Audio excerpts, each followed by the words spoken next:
Magandang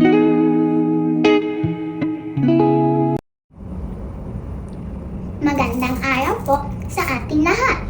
Ang tema po para sa buwan ng wika 2026-2027, Wikang Filipino at kasanggapan sa paningin, pananaliksik at tulay sa yaman ng impormasyon. Ako po ay si Amara mula sa ikalawang baitang Mustasa.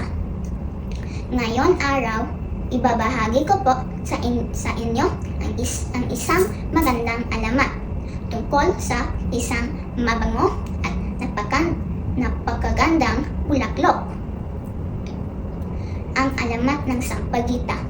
Noong unang panahon, sa isang magandang kaharian sa Pilipinas, may isang mabait at magandang prinsesa na nagngangalang Rita. Mahal na mahal siya ng kanyang ama, ang hari ng kaharian. Isang araw, may isang binatang na nagngangalang Datu na dumating sa kanilang kaharian. Mabait, magalang at matapatang siya. Hindi nagtakal, naging matalik na magkaibigan ang prinsesa at ang Datu. Ngunit isang araw, kinailangan umalis ni Datu upang ipaglaban ang kanilang kaharian laban sa mga kaaway. Lumipas ang maraming araw, ngunit hindi pa rin bumabalik si Datu. Araw-araw naghihintay si Lita, ang prinsesa, sa hardin. Tuwing umaga, tumitingin siya sa malayo at umaasang makikita ang kanyang kaibigan. Isang araw, dumating ang malungkot na balita, hindi na makakabalik si Datu. Labis na nalungkot si Lita.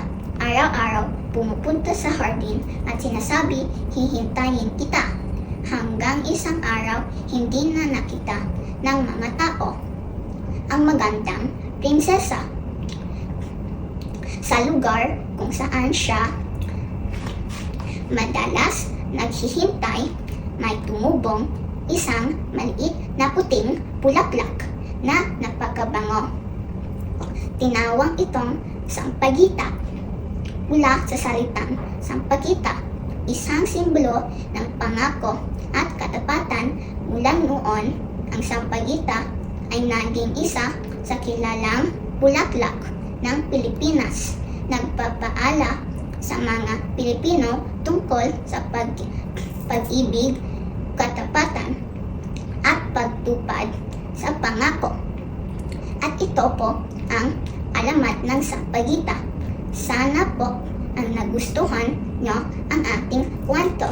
Maraming salamat sa pakinig.